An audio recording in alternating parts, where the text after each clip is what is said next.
Hello and welcome to Light Body Radio. I'm your host, Dr. Lara May, and today we have with us Craig Meriwether. He provides hypnotherapy for spiritual healing, guiding clients through past life discovery, spirit world exploration, and deeper connections with guides and ancestors.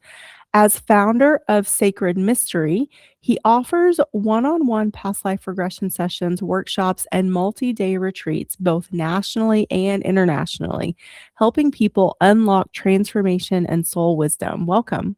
Oh, thank you, Dr. Lara. I really appreciate being invited on and such a unique topic. And so, I'm happy Yeah.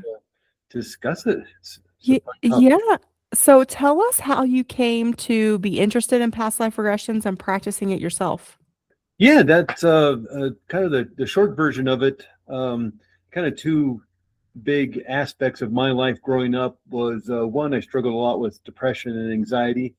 And, this is back in the 1980s. So it wasn't any way to research things on the internet, or they even have the SSRI drugs at that point, the Prozacs and things, didn't come out until the late 90s.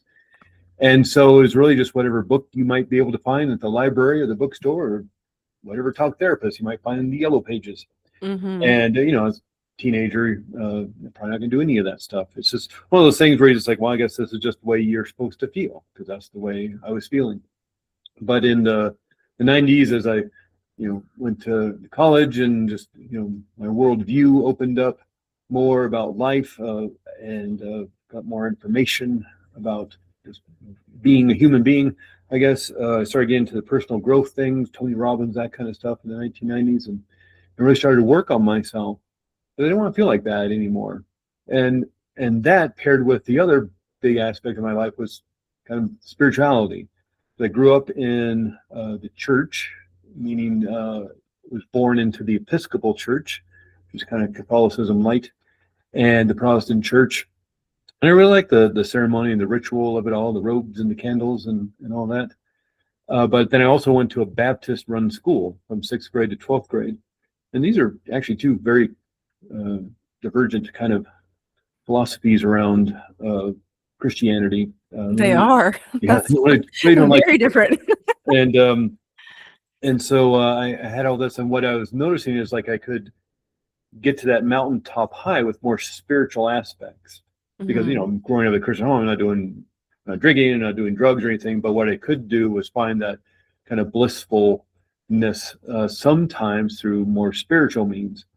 Again, that kind of mountaintop retreat high. And so that's what I linked it to, was more spiritual work. And so that aspect of it also was a part of my life, especially kind of moving away from home and going to college and just, meeting other people and learning about the world and other cultures, and going to festivals and seeing dance and eating food and seeing, hearing music and seeing their martial arts and taking a Zen meditation class and all this kind of stuff opened my worldview, just got wider and wider. And as you learn about other people and other places in the world, you learn about their philosophies of life as well as their spirituality and their traditions. And that's where the whole idea around reincarnation started coming up and past lives. And so one of the things that came about in terms of my personal growth work was something that kept getting mentioned was hypnotherapy. And so I actually started using hypnotherapy in my own life to deal with some of the issues I've been dealing with and resolve that depression and grief and anxiety. As well as I found you could also use that in a more spiritual way as well, using those more, and I like to use the word altered state of consciousness, but what we're really talking about is the alpha and theta brainwave states. And this is just something natural that we move in and out of. I'm not talking about using ayahuasca or maybe LSD or anything, plant medicines or chemistry to alter your state of consciousness. I'm just talking about going from the beta brainwave state, where you're consciously aware of this present moment, focused on your task, maybe at work, at school, at home, and then just kind of drifting off. Your mind drifts off to the future, what's going to happen this weekend, things about what happened in the past, the vacation you took, or whatever. Your mind drifts off, and in a basic way, basically what happens is the brain just slows down how fast it's processing information. basically. Mm-hmm. You move out of the brainwave state, firing those brain cells at about 18, 20 cycles per second, down to the alpha brainwave state, firing about 12 cycles per second. And so it's just like being bored back in high school math class. You altered your state of consciousness by daydreaming out the window. You don't really hear the teacher anymore. You don't hear the kids anymore. You just drift off. Well, that's the state of hypnosis. There's nothing magical or mystical about it in that way.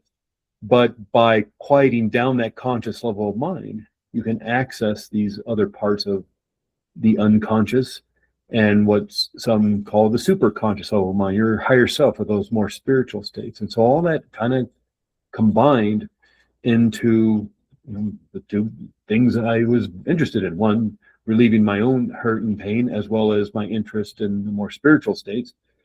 And I sort of, again, more of a long story, maybe for another time, but sort of had my own spontaneous past life regression memory while kind of having a spiritual meditative experience with a friend. Doing some meditation work, and then I had this spontaneous, and that interested me even more, because now I was like, well, okay, well, maybe there's more to this. And so I researched more about that, and one thing led to another, and later in life I pivoted to study hypnotherapy, because it's a huge part of my life. Were there certain were there certain teachers or mentors that that you found along the way? Well, in terms of, I mean, it certainly, put it back to the original work I was doing was a lot of Tony Robbins stuff, back in the early 90s. That's when his big book came out, the early 90s, Awaken the Giant Within.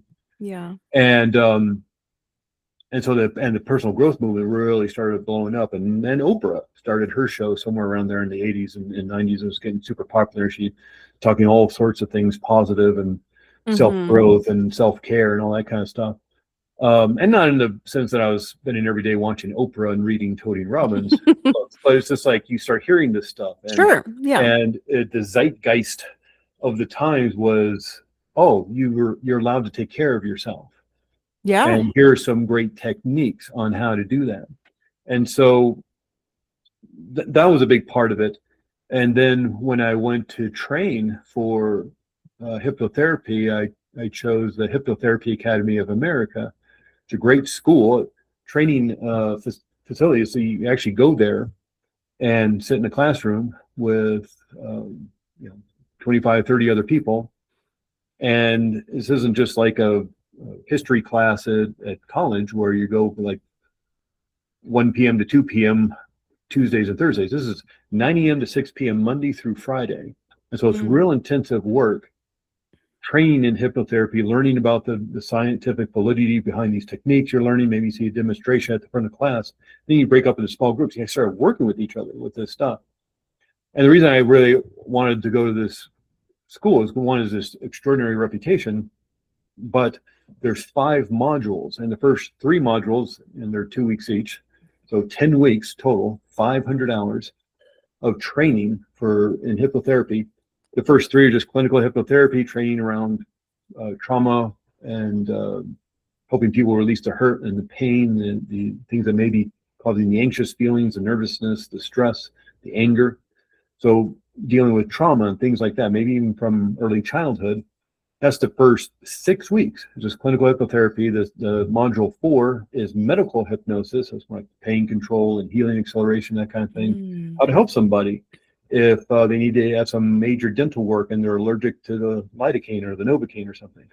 How you can do pain control and healing acceleration, immune system boosting, that kind of thing. And that was, some of the trainers were physicians. Dr. Robert Sapien, Dr. Joaquin Dulce, neurosurgeon, literal brain surgeon, one of the teachers of the medical hypnosis. But the last module, module 5, was past life regression. So you learn about trauma. You learn about how the body may carry hurt and pain. The famous book, Body Keeps the Score. And just as a 70-year-old and maybe still carrying the hurt and pain of something that happened when they were 5 or 6 years old, even though that was potentially 60, 65 years ago. What if you take it in a more spiritual direction and you're holding on to this hurt and pain from a past life? And that's where the conversation gets really interesting. And and that's where, even 8 hour podcast might not be enough to really, get into the real depth of this. But when you're looking at this kind of work, what was fascinating to me about the training was that you got this foundation of learning how to help somebody with the trauma and the hurt and pain, and then moved it into a more spiritual direction by the end of it.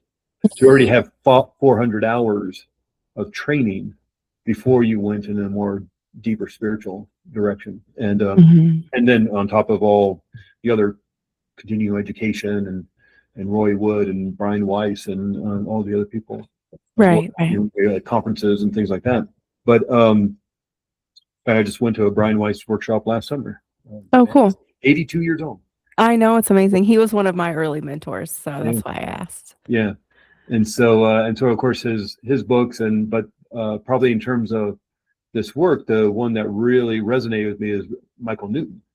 Okay. And his book, Journey of Souls and Destiny of Souls. And just, real quick background on Michael Newton. I find his books fascinating. And the Michael Newton Institute's still out there doing research and work. They just released a book a couple years ago, Wisdom of the Soul. But Michael Newton was a psychotherapist. He passed away in 2011. And in 1969, working with somebody who was dealing with some hurt and pain, some trauma, and he thought, well, hope he did some regression work and do some hypnosis and move back to childhood and see if we can create some resolution. Well, they did this hypnotherapeutic process of regressing back to childhood, but the guy kept going. He went back past childhood, past being a newborn, and went all the way back to soul state, the soul world, what Michael Newton eventually called life between lives. Mm-hmm. And this guy did his deep healing work there. And so Michael Newton was fascinated by this. It was like, well, can other people do this? Is this a thing? Was this more symbolic, metaphoric healing that the subconscious mind created? Was this a real thing? He was very curious and wanting to see if other people could achieve this state and create the healing. And so he started working with people because it was somewhat accidental. So could you do this on purpose? And he started working with people in the early 70s, and he developed a protocol on how to get people back to this state and help them create that healing. And what he also found is people were having similar experiences to each other. This is the 1970s. There's no, of course, internet. There's no WhatsApp or cell phones or texting, Right. anything like that. So these people are communicating with each other. Yeah, they're from different walks of life, maybe different parts of the country, and maybe different parts of the world. And yet they're having similar experiences, regardless of age, regardless of background or culture. They're having similar experiences of being a soul, being a spirit, and connecting with their soul family, or connecting with their spirit guide, or the council of elders, or going to the spiritual library, going to the healing place, or going to view more different past lives, or your current life, and finding out more about your purpose and your mission and your ultimate goal in this life. And one aspect that people came back with was that we come to this realm, this classroom of planet Earth, again and again, to learn and grow and to develop as souls. And we may be carrying hurt and pain from a different life because maybe resolution didn't happen. Because just like going to school, it's like, okay, well, if you're in college and chemistry class doesn't go well, you're gonna have to take that chemistry class over again. Or maybe you have to go to summer school, or maybe you need a tutor, and so doesn't necessarily mean just because you're here that everything maybe goes the way you're supposed to. It's a training ground. Right. It's a computer simulation. There's some theories out there about the computer simulation theory. And there may be reason to like, okay, well, let's try this scenario this way this time. Because last time these complications came up and all this, or you need to work with this one person, and that's why maybe you're noticing certain relationship patterns coming up again and again and again. Well, what if you were able to find a way to resolve those so you can then kind of graduate and move on to the next lessons you need to learn? Or, maybe it's more like just learning different perspectives on a certain situation or circumstance or learning teaching that you have to go through. Sort of like abundance and wealth. Let's be very general about it. Abundance and wealth. Of course, it'd be helpful to be rich and have the yacht and the private jet and the house in the south of France and apartment overlooking Central Park and all that stuff. So it'd be very helpful to understand that kind of wealth and that kind of abundance. But would it also not be helpful in order to understand wealth and abundance to live on the streets of Calcutta, or and have understand that kind of poverty and that kind of being destitute, or maybe living paycheck to paycheck, or these are all ways of learning about wealth. What is wealth like back in the 1500s? What is wealth like back in 3 BC? How is it different, and how do you learn through that? And so Michael Newton did about 20 years worth of research all through the 70s, all through the 80s. He worked with thousands upon thousands of people, 365 days a year. He's working with thousands of people over 20 years. And that's when he released his first book, Journey of Souls, in 1992. He then did another decade's worth of research, or thousands of people or so, and released the second book, kind of volume 2, Destiny of Souls, which is twice as thick as the first book. And it's through those books that we understand more about what soul life is like and people's experiences of it. And again, it's not just like you work with one or two people, right, and this is they're channeling this information. You work with tens of thousands of people over the course of 30 years, on top of they're still producing books. Yeah. Formed the Michael Newton Institute in the early 2000s, and they're still doing research. Again, since he's passed, I think they've released 2 or 3 books since he's passed, and of just new research of experiences. So if in terms of anybody that I model my work, it's probably his, because of the healing that can happen while in that soul world, that soul state. So while it's fascinating and it's interesting to have that curiosity and experience around what past lives have I lived, of course, that's a legitimate and a very valid way of coming to this work. It's just having curiosity. You read Brian Weiss, you read Many Lives, Many Masters, you read Dolores Cannon, my book, and you get a curiosity of, well, wonder what my past lives are. And that's great. That's a great way to come to this work. But it's also like, what if there's something that you're still holding on to from that past life? Just like somebody may be holding on to something from when they were 5 or 6 years old, very traumatic, growing up in an unsafe home. Well, what if in a certain similar way, you're holding on to something from a past life? And that's where the training I have, I like the way they created that training in the Hypnotherapy Academy, because the core training is helping people release that hurt and pain. Now, it doesn't necessarily mean you have any, but if that comes up, it can be very helpful to release it in that state. Yeah. So I'm a student of Dolores Cannon, and I'm certified in her process and methodology. And what I love about all of these different teachers is that essentially when they're publishing their work, they're publishing the same themes, and this, and so I think that again, like, brings validity to what can seem like very esoteric and very woo-woo, but I think I love this, especially for those of us that are seekers about, like, what does happen when we're not here in this physical body, this human body. And so I think that also dispels some of that it can help even the biggest of skeptics at least say that, okay, there are patterns here. And, these are all independent people. Like you said, like even the teachers themselves, like Brian Weiss was in Florida, Dolores Cannon was in Arkansas. I don't know where your mentor is, but but they're helping thousands and thousands of people and all seeing similar patterns, whether it's you go spontaneously to that space in between lives, or or you're maybe guided with intention to a specific time or place. It varies, but the outcome is still the same, which is healing. Which is beautiful. And what I find fascinating, especially with Michael Newton and Brian Weiss, is that they are very left brain analytical academics. Mm-hmm. And we're not versed in the more spiritual side of things, if you excuse the expression, the more woo-woo side of stuff. Right. Yeah. But they were curious enough to look into it because there were scientific people. Instead of shutting it down as, well, that's impossible or that can't happen, it's like, well, what if? Mm-hmm. And that's a great question to ask in science, or how can, or why is this? And even by Brian Weiss, you read that Many Lives, Many Masters book that came out in 1988. But that person he was working with, Catherine, I believe her name was, it's been a while since I read that book. He was working with her for like a year because Brian Weiss, he's got a master's degree in chemistry from Columbia. Mm-hmm. He's got a medical degree from Yale. And then he went into psychiatry, and he was head of psychiatry at Mount Sinai in Miami.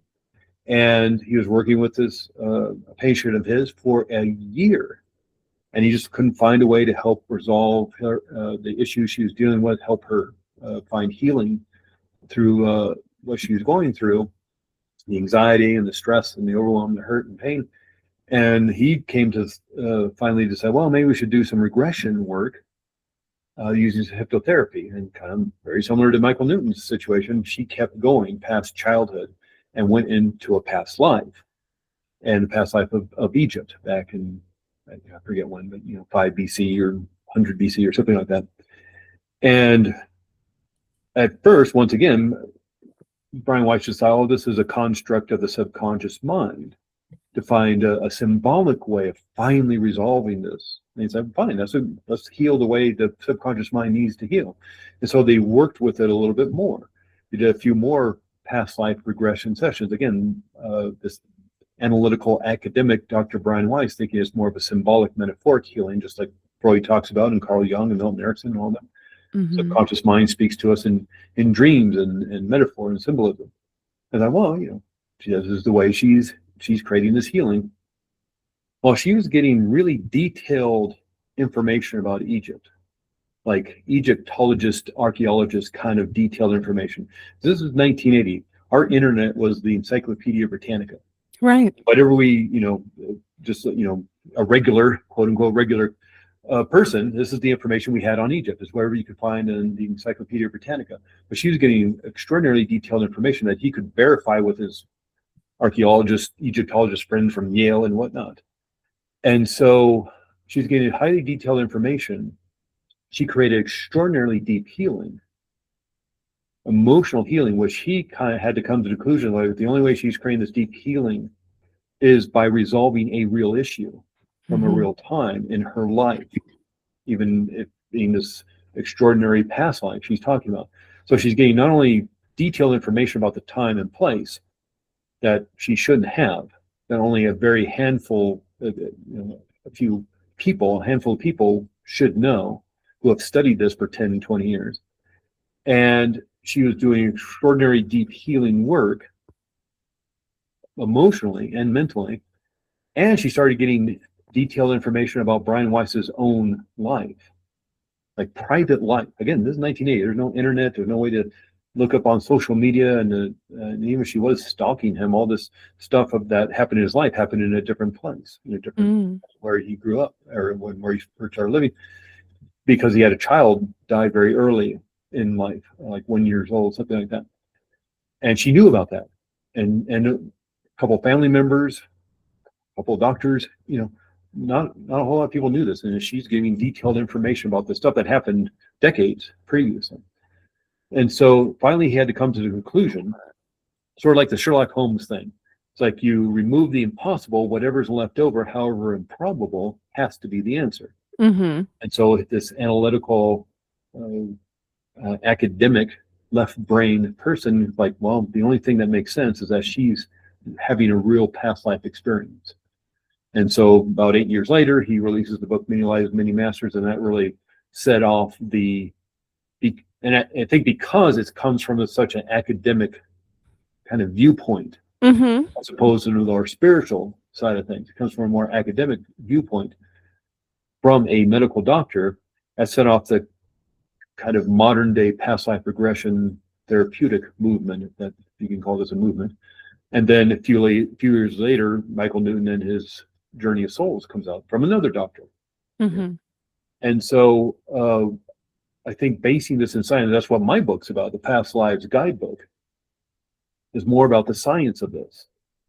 And what is the evidence that this is real? Because I have my own skepticism about it. Mm-hmm. I love spirituality, but I also am more of the X-Files. I want to believe. I don't necessarily do believe in a lot of this stuff. So I like looking into it. And is it possible that we can really access this information? And it's not a metaphor or a symbolic construct of the subconscious mind to find healing or build confidence or something else. And just looking at all the evidence, even maybe the government research into remote viewing, showing that consciousness is non-local. And if you haven't heard about that, that's a whole another 3-hour podcast on remote viewing. But basically the Soviet Union back in the late 60s wanted to weaponize psychic ability so they could look at the Pentagon, the war plans, troop movements, underground bunkers, things like this. It's concerned the CIA, and long story short, they found some researchers to help them look into psychic ability, and they started calling it remote viewing because they could move consciousness across locations, even underground, and look into underground bunkers. And what they also found is they could move forward and backwards in time. So that they're showing consciousness is non-local, meaning it's not imprisoned within this skull of ours, within this brain of ours. But this brain seems to be more of a receiver and transmitter, like an antenna. Right. Yeah. And it's not anchored in this exact time and this place. Yeah. Exactly. And so the government spent 20 years before it was found out due to a Freedom of Information Act in 92, 93, something like that. And so all this information came out and everybody got real embarrassed that the government was spending millions of dollars and decades of research time on something as ridiculous as remote viewing. And they claimed they shut it down, but I'm guessing if it really worked, which they proved that it did. In fact, they did one extraordinary one in 1975. The Soviet Union was building something in a factory, airplane hangar, warehouse thing, huge. They could see the movements due to satellite images. They could see they're doing something. They're building something. They wanted to know what was in that factory, that warehouse.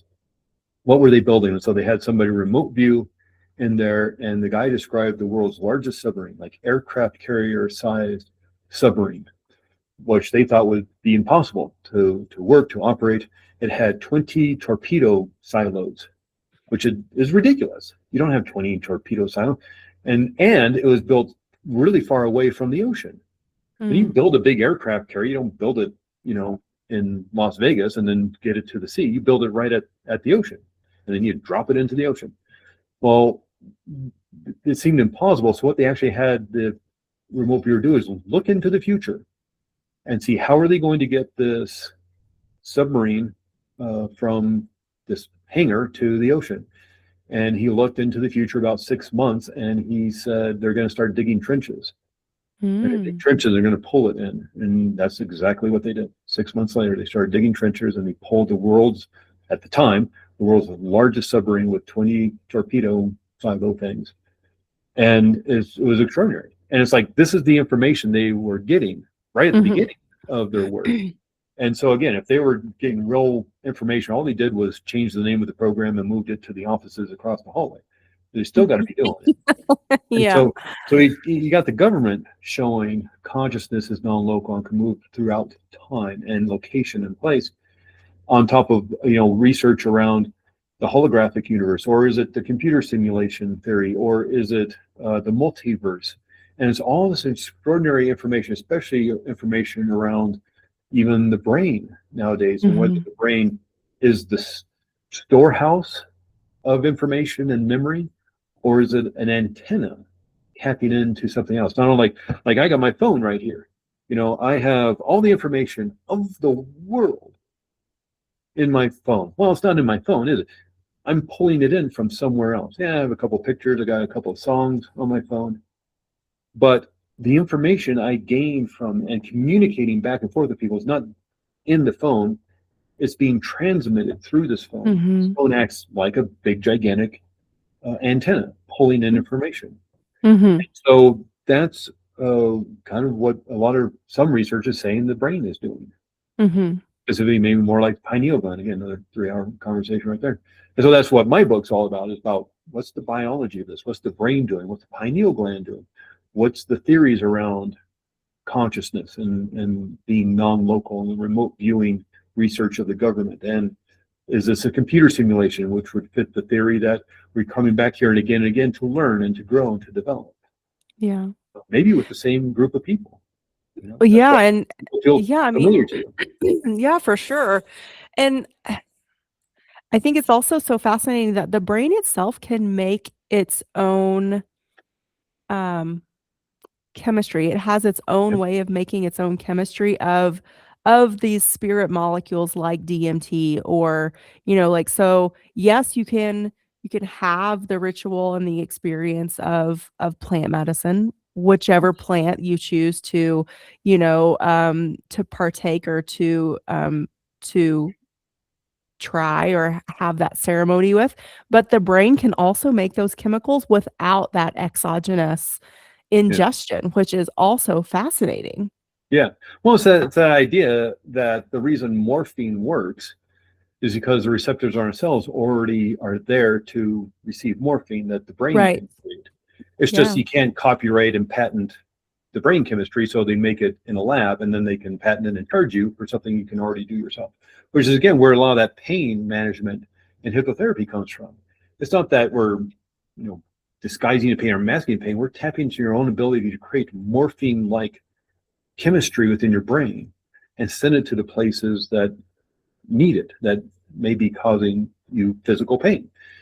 Right. And the reason that is that chemistry gets in the bloodstream and it finds the cells with the right receptors and gives the computer code or the message to calm down this pain.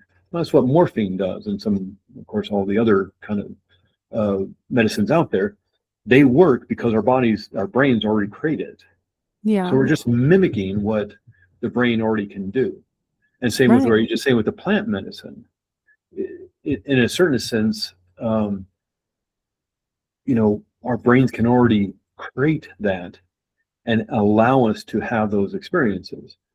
Now, it may be a little more colorful and a little more intense using ayahuasca Mhm. or LSD or something else. But the reason that works, otherwise, it would just sense it as junk and it would eliminate it, Right. every time we went to the bathroom. But Right. the reason it works and we have those experiences is because the cells are accepting it, because it Mhm. senses it as familiar. Yeah. Fascinating. I love Yeah. it.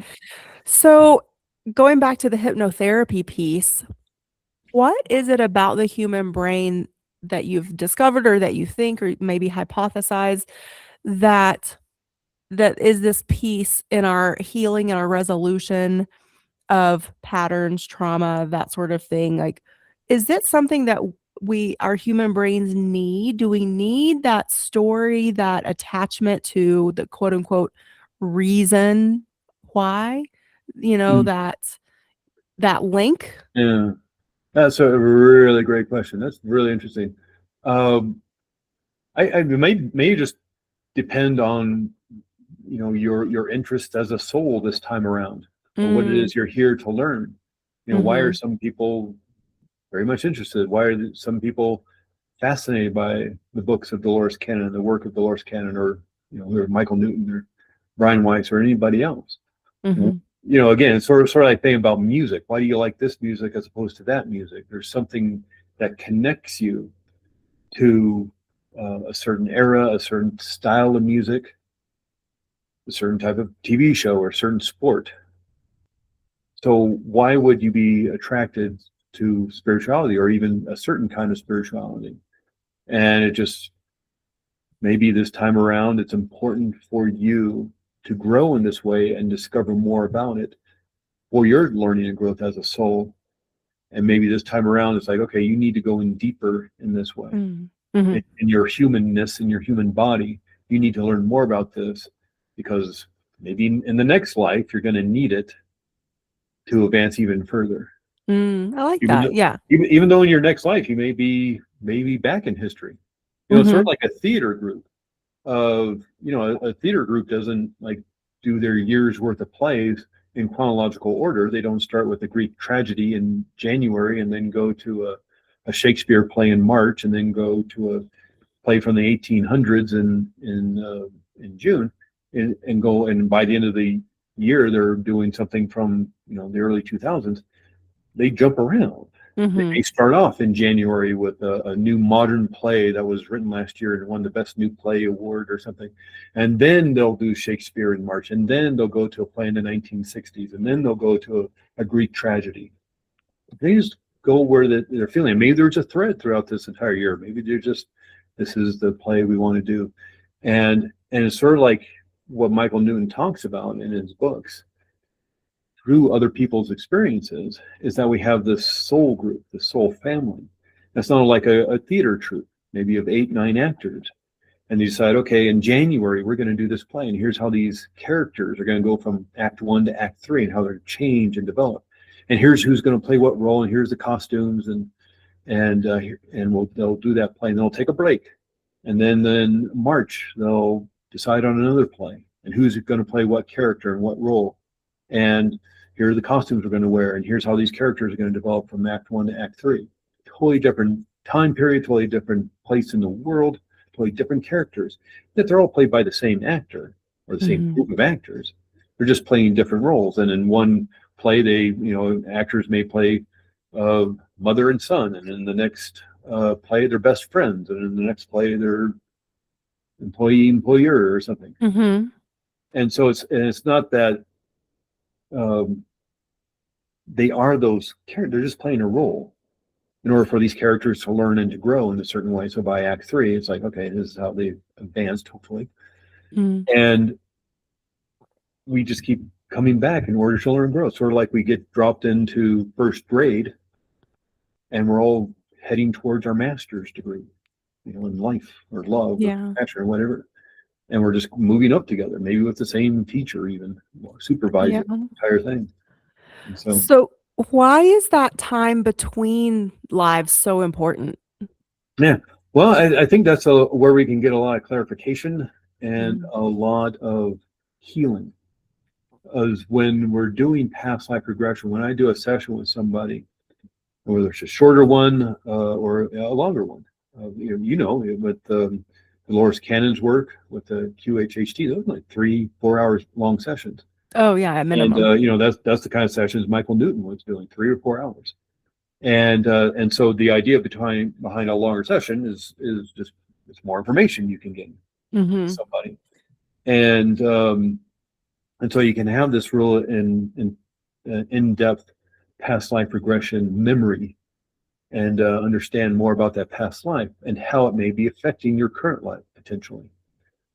But it's in that soul world, as you move out of that timeline of that past life and up into soul world, that life between lives during that break between classes, kind of summer break up there between levels of school, is you can create that healing, that recharge and reset your spirit energy or your essence, or however you want to call it. And great healing can happen there, as well as great insights, and again, into your purpose, into your mission, into your ultimate goals here on Earth in this time around. Are there any other past lives, not only the one you just experienced, are there any other ones that kind of feed into and kind of create this thread of, again, maybe like a theater troupe? Every play, even though one's a Greek tragedy and one's a Shakespearean and one's from the 1960s, but there's a thread of love lost or love gained or compassion or empathy or how to deal with wealth or something. Even though they're from different time periods, different characters in different places in the world, maybe there's a thread connecting all those plays together in some way. And so maybe that's it. Is there a group of lives you've lived recently or just here and there that all somehow connect together? Sort of just like taking history or class or mathematics. Mathematics is a good one. You just don't start writing those crazy equations in the chalkboard, like good. Most of us not. Yeah, and most of us not. We all have to start in first grade with 2 + 2 = 4. And then we go to second grade, we learn about subtraction. We go to third grade, we learn our times tables. In fourth grade, we learn about division And then when high school, we're learning about algebra and calculus and trigonometry. And then, if you want, you go get your master's degree in mathematics and you write those crazy Stephen Hawking's equations on the chalkboard, Yeah. You just don't start with it. You have to grow and learn. If you could think of every grade as a life, it's like, that's a lot of learning you had to do Yeah. to master mathematics. So what's it going to take to master love or compassion or empathy or wealth and abundance or, fill in the blank. Yeah. And so, So, is this something that you recommend people do on a regular basis, having these sessions? Or, obviously, people can have profound healing from just one oh session. yeah, I've seen it myself as well as the practitioner. But I also know, like, if you can have that kind of healing with one session, why not more? yeah. Well, definitely, and it's again, it's a fascinating way to get more insights about you as a soul, as a spirit, and past lives. And again, that's fascinating and interesting to you. And absolutely, there's no bad side effects to doing this multiple times. And whether that's once every 6 months or once a month, or I was at that Brian Weiss workshop last summer, and we did like 2 a day or so. I did one at Esalen not too long ago. And over the course of 5 days, I think we were doing like 2 a day, so somewhere we did around 8 or 10 Yeah. in the course of 5 days or so. And it's I guess it's sort of like looking at home movies, maybe. If Sure. that Yeah, I fascinates can you see and you're that. interested Yeah. in your genealogy and you want to look more about where your grandparents came from, and so you have all these movies or books, genealogy books or something. And the more information you get, the more information you understand about where you come from, your heritage, your ancestry. And so it's sort of like that. The more information you get, the more information you have. Yeah. And- So, well, tell us where people can find you, or Yeah. like how you maybe recommend they navigate or approach your work. Yeah, well, the best two ways. Well, there's the book, Past Lives Guidebook. Find that on Amazon, of course, and then the Sacred Mystery Hypnotherapy.com website. And Okay. so, Sacred Mystery Hypnotherapy, and you work with people one-on-one, working on doing some retreats later in the year and things like that. Setting up a Zoom class for May or maybe June, when you're hearing this, I guess. But just keep looking, because I'll probably be doing Zoom classes Okay. over the course of the years coming up. But Sacred Mystery Hypnotherapy is the place. And I'm happy to get on the phone, talk with you, or email to chat about this kind of work if you have questions about it, because it's a fascinating conversation. I mean, It really again, is. like I said, We barely do, scratched the surface yeah, today. we could do a 10-hour podcast and still probably have more questions than answered by the end of it. So, Yeah. So, do you work with clients in person, remotely, both? I do both. People find it really easy and comfortable to do it from home through Zoom. In and of itself, I'm not like, like, as you're not really fixing them. You're guiding them and helping them. So Yeah. being in the comfort of your own home works really, really well. Of course, love doing it in person. If you happen to be in Flagstaff, Arizona, passing through, going to the Grand Canyon or in Sedona, because we're going to be doing some of the workshops and things later on. But I do a lot of the work through Zoom, and which is great, because I work with people around the world. I work with people having to be in Tahiti and Switzerland and England, and it's not a flex or a brag, but it's just like, this is how powerful this is. Yeah. That, as long as we can get the time zones right, you can be anywhere Yeah. and have this experience, because you're the one having this experience. I'm there to guide and to facilitate, to lifeguard, if you will. So it's really your experience, and wherever you can be comfortable and relaxed. And even what the research shows, whether it's hypnotherapy, like clinical hypnotherapy, or past life regression, or talk therapy, psychotherapy, or life coaching, or relationship counseling, or whatever it may be, a doctor's appointment, a lot of the work you're doing, Zoom sessions work as well as in person, is what the research shows over the last 5 years. And there's actually been research that shows Zoom sessions work better because people feel relaxed and comfortable. They feel safe in their homes, and they don't have to drive across town on a busy Friday afternoon to try to get to their appointment on time. So, Right. and when they're done, they're home.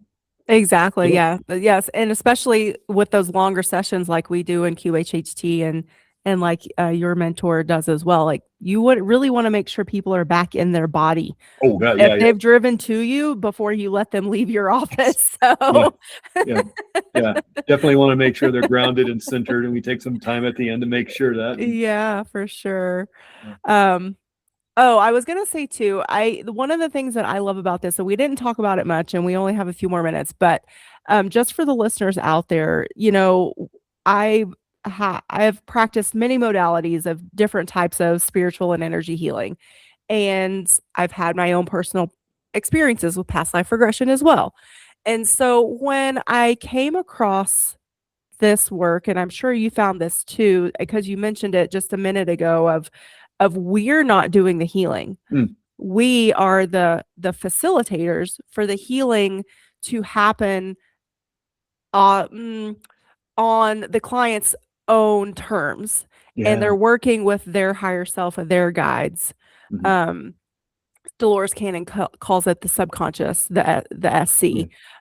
But the point that I found so powerful and why I gravitated towards this work to become a facilitator myself is because I felt like it finally dissolved that dynamic of when you go to someone for like a Reiki session, let's say, like there's this element of like sort of like still like giving your power away to that person to quote heal you or fix you. Yes.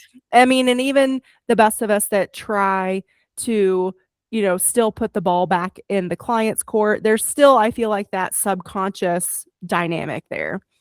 But within this hypnotherapy and past life regression and this type of healing approach, it really is it's really solely in the client's hands.